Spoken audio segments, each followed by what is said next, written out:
Welcome to my channel. अपने आज के वीडियो में आज हम लोग समाजशास्त्र और एजुकेशन के बीच जो संबंध है या किस टाइप की एजुकेशन होनी चाहिए जिसमें समाजशास्त्र की बातों की हम लोग उनको अध्ययन करें और समाजशास्त्र और शिक्षा के समन्वय में क्या क्या बातें होती हैं, तो उन सब के संबंधों को आज हम लोग थोड़ा सा समझते हैं। समाजशास्त्र के अंतर्गत जब हम लोग सामाजिक गतिविधियों का अध्ययन करते हैं, सामाजिक बातों का अध्ययन करते हैं, सामाजिक क्रियाकलापों का अध्ययन करते हैं, उनके व्यवहारों का अध्ययन करते हैं, मनुष्य और मनुष्य के बीच जो अंतःक्रियाएं होती हैं सामाजिक प्रक्रिया में, उन सब बातों का अध्ययन करते हैं, तो वो सामाजिकता की बात हो जाती है। ठीक है, अच्छी बात है, बात हो जाती है। और उनसे ये सार निकल के आता है या हम लोग इन बातों पे फोकस कर लेते हैं कि समाज का व्यक्ति पे क्या प्रभाव पड़ा और व्यक्ति विशेष का समाज पे क्या प्रभाव पड़ा। तो एक तरीके से सामाजिक प्रोसेस की बात समाजशास्त्र के अंतर्गत होने लगी। अब शिक्षा भी एक सामाजिक प्रक्रिया है, शिक्षा भी एक जीवन पर्यंत चलने वाली प्रक्रिया है। शिक्षा के द्वारा भी सामाजिकता का विकास होता है। शिक्षा के द्वारा भी एक व्यक्ति को इस प्रकार का मतलब संबंध उसमें डाले जाते हैं और इस प्रकार की बातों को उसके अंदर समाहित किया जाता है कि वो अपने समाज की उन्नति करे। कहने का मतलब तो यही हुआ ना कि समाज का ही विकास हमने एजुकेशन के थ्रू करा। हमने शिक्षित किया उसे, बच्चा शिक्षित हुआ या एक व्यक्ति शिक्षित हुआ, उसने समाज के लिए काम करा, सामाजिक उन्नति को पाया, सामाजिक स्तर उसका ऊंचा हुआ, अपने सामाजिक जो स्टैंडर्ड को बढ़ाया। जो सामाजिक जो हमारा स्टैंडर्ड है वो बढ़ा तो सामाजिकता का भी विकास उसमें हुआ, यानी कि सामाजिक स्तर को ऊंचा उठाया गया एजुकेशन के थ्रू। अब एजुकेशन के थ्रू जब हमने सामाजिक प्रक्रिया के विकास की बात कही और सोशलॉजी में भी सामाजिकता और सामाजिकता के विकास की बातें होती हैं, तो इन दोनों के बीच तो संबंधों का होना जायज है। दोनों ही समाज को आगे ले जाने के लिए, दोनों ही समाज की गतिविधियों के लिए, दोनों ही समाज के उद्देश्यों के लिए काम करते हैं। तो शिक्षा और समाजशास्त्र का बहुत गहरा संबंध है। दोनों का ही काम एक है कि सामाजिकता का विकास करना। अब हम ये समझने की कोशिश करते हैं कि शिक्षा के थ्रू हम कैसे सामाजिकता का विकास कर सकते हैं और समाजशास्त्र किस प्रकार से शिक्षा में सपोर्ट करता है। तो अगर हम पहले बात कर लें कि शिक्षा पर समाजशास्त्र का प्रभाव, तो शिक्षा और समाजशास्त्र के प्रभाव में हम शिक्षा के जो भी उद्देश्य होते हैं, जितनी भी गतिविधियां होती हैं, जो हमने दर्शन में पढ़ी कि क्या कॉन्सेप्ट होना चाहिए एजुकेशन का, क्या उद्देश्य होने चाहिए, क्या मेथड्स होने चाहिए, किस टाइप का टीचर होना चाहिए, क्या उसका करिकुलम होना चाहिए, कैसा उसका विद्यालय होना चाहिए, वो सब बातें फिर शिक्षा और समाजशास्त्र के बीच जब हम संबंधों की बात करेंगे तो वो सब बातें फिर से आ जाएगी। तो समाजशास्त्र का शिक्षा पे प्रभाव समझ लीजिए या शिक्षा का समाजशास्त्र पे प्रभाव समझ लीजिए, तो उसमें पहला कॉन्सेप्ट हम ये समझेंगे कि शिक्षा का संप्रत्यय क्या होना चाहिए।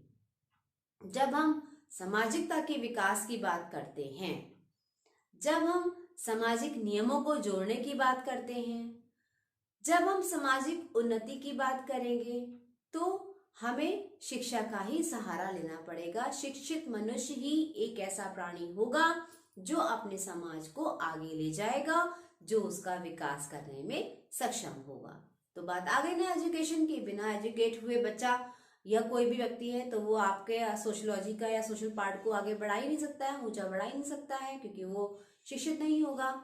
तो शिक्षा के संप्रत्यय में वो सब बातें डाली जाएं कि जिससे हमारा सामाजिकता का विकास हो, जिसमें व्यक्ति शिक्षित होकर समाज की उन्नति कर सके। दूसरी बात आती है शिक्षा के उद्देश्यों की। सामाजिक शास्त्र को ध्यान में रखते हुए शिक्षा के उद्देश्य क्या होने चाहिए। तो शिक्षा के उद्देश्यों पे भी हम यही कहेंगे कि शिक्षा के उद्देश्य वही बने जो सामाजिक गतिविधियों को बढ़ाएं, जिससे सामाजिकता का विकास हो, मनुष्य की जो परोपकार की भावना है अपने समाज में, दूसरों के हितों की भावना का विकास करना, समाज कल्याण की बात करना, वो सब बातें उसमें आ जाएं। तो इस तरीके से शिक्षा के उद्देश्यों में भी सामाजिक भावना का विकास होना चाहिए, वही शिक्षा के उद्देश्य बनने चाहिए। और अगर हम समाजशास्त्र और शिक्षा के बीच जो पाठचर्या होनी चाहिए उसकी बात करते हैं, तो उसमें भी वही बातें शामिल होंगी जो वैल्यूज को बढ़ाएं, सामाजिक मूल्यों को बढ़ाएं, सामाजिक मान्यताओं को बढ़ाएं और सामाजिक जितनी भी हमारे नैतिकता की भावनाएं होती हैं उन सबको बढ़ाएं। वही शिक्षा की पाठचर्या में शामिल होना चाहिए। उन्हीं सब बातों को शिक्षा का एक पाठचर्या का हिस्सा होना चाहिए। फिर अगर बात करते हैं हम शिक्षण विधियों की, कि क्या शिक्षण विधियां होनी चाहिए, जब हम शिक्षा और समाजशास्त्र की बात करें तो कैसी शिक्षण विधियों का उसमें समावेश होना चाहिए। शिक्षण विधियां इस टाइप की हों जिसमें सोशल डेवलपमेंट की बात हो। सोशल डेवलपमेंट की बात इस तरीके से हो कि मान लीजिए, आप एग्जाम्पल ले लीजिए, आपने किसी बच्चे को जब एक कॉन्सेप्ट पढ़ाया तो उस कॉन्सेप्ट को आप बच्चे को इस ढंग से पढ़ाओ, इतना प्रैक्टिकल हो के पढ़ाओ, इतनी सोशल बातें उसमें हो कि सिलेबस जब आपका सोशल होगा तो उसमें उन सब बातों का समावेश होगा जो सोशल एक्टिविटीज को बढ़ाएंगी। तो अपने मेथड्स में आप उन चीजों को लेकर आओ, उतने अच्छे एग्जाम्पल्स को लेके आओ कि बच्चा इजिली उस चीज को समझ ले और उसके माइंड में वो बिल्कुल संपूर्ण ज्ञान हमेशा के लिए स्थापित हो जाए।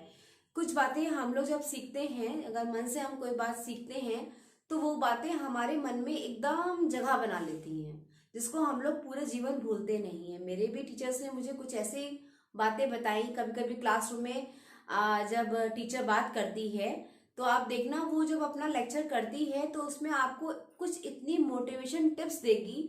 अगर आप उस टीचर की बात को सुनते हो, बशर्ते कि आप उसकी बातों को ध्यान से सुनते हो, तो वो आपको इतनी मोटिवेशन वाली टिप्स दे देंगी जो आपको बड़े काम आएंगे और जो आपके होल लाइफ पूरी सपोर्ट करती हैं। वो आप कभी नहीं भूलते हो। या कोई ऐसा वो आपको उदाहरण दे देंगी या कोई ऐसी दो बातें आपको कह देंगी अपने लेक्चर में जो आपके लिए मोटिवेशन का काम तो करती ही हैं, लेकिन वो आपके माइंड में सेट हो जाती हैं। इतना इजी ढंग से आपको वो टीचर उस बात को एक्सप्लेन कर देता है कि बच्चे का कॉन्सेप्ट भी क्लियर हो जाता है, उसने उस बात को अपने माइंड में हमेशा के लिए स्थापित भी कर लिया और उसका एक क्या कहते हैं, एक मार्ग भी उसे मिला, एक मोटिवेशन का मार्ग भी उसे उसी बात के थ्रू मिल जाता है। तो अपने टीचर की बात को हमेशा ध्यान से सुनना, अपने क्लास के लेक्चर को हमेशा ध्यान से सुनना। पता नहीं आपका टीचर, आपका गुरु किस बात में आपको कौन सा आपको एक अमृत रूपी शिक्षा की बात बता दे जो आपकी होल लाइफ आपको उसमें सपोर्ट कर जाए। तो इन शॉर्ट शिक्षण विधियों में भी यही सब बातें होनी चाहिए जो सामाजिकता की भावना का विकास करें। आप इस टाइप से अपने कॉन्सेप्ट को पढ़ाएं जिससे आप उस कॉन्सेप्ट को बड़े अच्छे से, जो आपका सोशल कॉन्सेप्ट बना है, क्योंकि संबंध है शिक्षा का और समाजशास्त्र का, तो वो कॉन्सेप्ट को सामाजिकता के जरिए पढ़ाएं, सोशल पढ़ाएं, प्रैक्टिकल होके उस बात को समझाएं।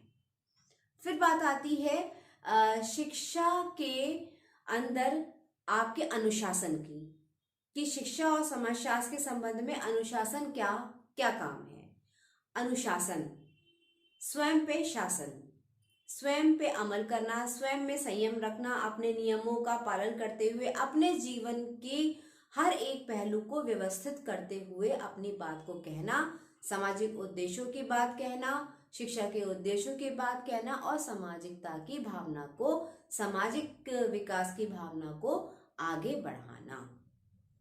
ऐसी बातें, ऐसा अनुशासन आप अपने अंदर लाइए जिससे सामाजिकता की भावना का विकास हो और ऐसा ही एजुकेशन में बातें हों जो सामाजिकता की भावना का विकास करें।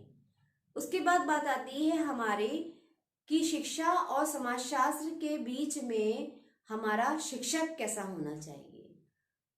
तो शिक्षक तो एक मार्गदर्शक है, एक आपका मिड पॉइंट है जो आपको समाजशास्त्र और शिक्षा दोनों से मिलाता है। तो शिक्षक भी इतना अच्छा हो आपका, इतने अच्छे ढंग से आपको समझा सके समाजशास्त्र की, एक तो उसे समाजशास्त्र के सारे गतिविधियों का ज्ञान हो और उसे शिक्षा की गतिविधियों का भी ध्यान हो, क्योंकि शैक्षिक समाजशास्त्र और आपका समाज शास्त्र और शैक्षिक जो शिक्षा शास्त्र है, इन सब का समन्वय हो रहा है ना आपका इन चीजों में, तो टीचर का बहुत बड़ा काम है इस चीज में आपको आगे ले जाने का, क्योंकि एक टीचर ही आपका ऐसा एक मिड पॉइंट बनेगा जो आपको इन सब बातों की नॉलेज देगा। तो टीचर के अंदर सारी क्वालिटीज का होना, किस टाइप से उसे अपनी बात कहनी है, किस टाइप से उसे कितने कितने कॉन्सेप्ट को किस किस ढंग से समझाना है, प्रैक्टिकल होके समझाना है, बच्चों की इंडिविजुअल डिफरेंसेस को भी देखते हुए समझाना है, सोशल एक्टिविटीज को बढ़ाना है, सोशल कल्चर को बढ़ाना है, हर एजुकेशन के पहलू को भी आगे बढ़ाना है। तो उन सब बातों को बढ़ाना एक टीचर की जिम्मेदारी है। तो टीचर को इन सब का विशेषज्ञ भी होना बहुत जरूरी होगा। फिर अगर हम बात करते हैं शैक्षिक समाजशास्त्र और शिक्षा शास्त्र के बीच में कैसा विद्यार्थी हो, विद्यार्थी भी पूरी रोचकता के संग इन सब बातों के संबंधों को पढ़े, विद्यार्थी भी पूरी ही रोचकता के साथ में इन सब का अध्ययन करे, अपनी वैल्यूज जो सोशल वैल्यूज हैं उनका आदर करे, नैतिकता का आदर करे, एजुकेशन की बातों को भी समझे। तो दिमाग उसका इतना ओपन रहे, हर बातों को समझने के लिए जिज्ञासा होनी चाहिए, उत्सुकता होनी चाहिए, ईगरनेस होनी चाहिए कि हमको कितने सब्जेक्ट्स को अपने अंदर ग्रहण करना है जिससे कि हम सामाजिकता का विकास करें। क्योंकि हर चीज घूम फिर के हमारा एजुकेशन का एरिया यही कहेगा कि हमें सोशल स्टैंडर्ड को बढ़ाना है, हमें सोशलिज्म को बढ़ाना है, हमें सोशल कल्चर को बढ़ाना है। तो विद्यार्थी के अंदर इन सब बातों की नॉलेज के लिए जो उसका एक कहते हैं उसकी जो ईगरनेस होती है, उसकी ईगरनेस का होना, उसके प्रति ज्ञान के प्रति उत्सुकता का होना भी बहुत ज्यादा जरूरी होगा। अब हम बात कर लेते हैं सामाजिक शास्त्र और विद्यालयों की, कि विद्यालयों में किस टाइप से आप समाज शास्त्र को बढ़ावा दोगे, कैसे आप सोशल बातों को बढ़ावा दोगे। तो विद्यालय एक ऐसा स्थान है जहाँ पर विभिन्न एरियाओं से व्यक्ति आता है या बच्चा आता है, जहाँ पे कई प्रकार के सब्जेक्ट्स को पढ़ाया जाता है, जहाँ पे हर सब्जेक्ट का अपना अपना टीचर होता है, एक पूरा टाइम टेबल सेट होता है, एक एनवायरनमेंट दिया जाता है विद्यालय में अपनी पढ़ाई के लिए, अपनी शिक्षा को समझने के लिए, अपने विषय को समझने के लिए। जब हम प्रत्येक विषय के लिए अपने विद्यालय में या विद्यालय में अपने विषय के लिए अध्ययनों के लिए हर एक टाइम सेट करते हैं, किसी विज्ञान को पढ़ाने के लिए लैब्स भी होती हैं, एजुकेशन के एरिया को पढ़ाने के लिए आपको वो एनवायरनमेंट दिया जाता है।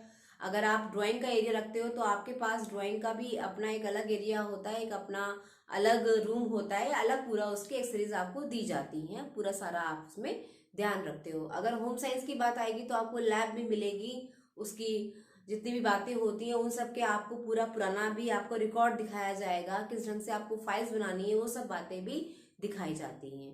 तो सही बात है कि विद्यालय एक ऐसा प्रांगण होता है जहाँ पर सामाजिकता का भी विकास होता है, जहाँ पे विभिन्न विषयों का समावेश की भी बात होती है, जहाँ पर विभिन्न विषयों के लिए एक एरिया स्थापित किया जाता है, एक पर्टिकुलर टाइम दिया जाता है, टाइम टेबल सेट किया जाता है और आपको उसके लिए मार्गदर्शक भी मिलता है। तो विद्यालय के थ्रू जब हम समाज शास्त्र में सामाजिकता की भावना का विकास करते हैं, क्योंकि उसके अंदर में कई एक्टिविटीज भी होती हैं, हम सोशल एक्टिविटीज भी करवाते हैं, कई एरियाओं से बच्चे आते हैं, इंडिविजुअल डिफरेंसेस के संग बच्चा होता है, तो सब रहते तो एक साथ ही है ना, क्लासरूम में सब एक साथ बैठते हैं, कोई भी अगर कैंप लग रहा है, कोई बात हो रही है, सब एक साथ उसको फॉलो करते हैं, या कोई भी आपका सेमिनार हो रहा है, वर्कशॉप हो रहा है, सब एक साथ बैठ रहे हैं, सबके नेचर अलग अलग हैं। तो सब जब अलग अलग नेचर के हैं, अलग अलग भावनाओं के हैं, अलग अलग सब्जेक्ट्स के हैं, लेकिन जा तो एक ही विद्यालय या महाविद्यालय में रहे हैं, तो सामाजिकता का विकास करने का सबसे अच्छा एरिया होता है स्कूल।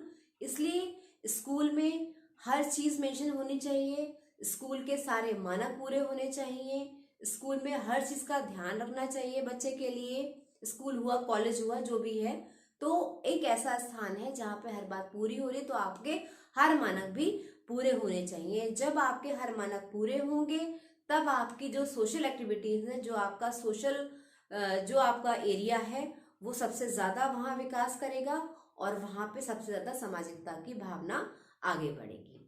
तो विद्यालयों का भी ऐसा एक पूरा एक एनवायरनमेंट सेट होना चाहिए। तो इस तरीके से शिक्षा और समाजशास्त्र के बीच क्या संबंध है, दोनों कैसे एक दूसरे को सपोर्ट करते हैं, दोनों में किस टाइप का व्यवहार होता है, दोनों के बीच एक दूसरे पे कैसे आश्रित हैं, वो सब आपने थोड़ा सा समझा। अपने आगे आने वाली वीडियो में मैं बहुत सारी बातें हैं आपको इसमें वैल्यूज की और मान्यताओं की और इतनी सोशल एक्टिविटीज की, वो सभी मैं आपको बताने की कोशिश करूंगी अपने वीडियोस के थ्रू। तो प्लीज मेरे वीडियोस को यूं ही लाइक करिए, शेयर करिए, सब्सक्राइब करिए और पूरा एजुकेशन का एरिया और के साथ में जो अन्य सब्जेक्ट्स हैं उनमें क्या क्या बातें आती हैं उन सबको जानने की कोशिश करिए। Thank you.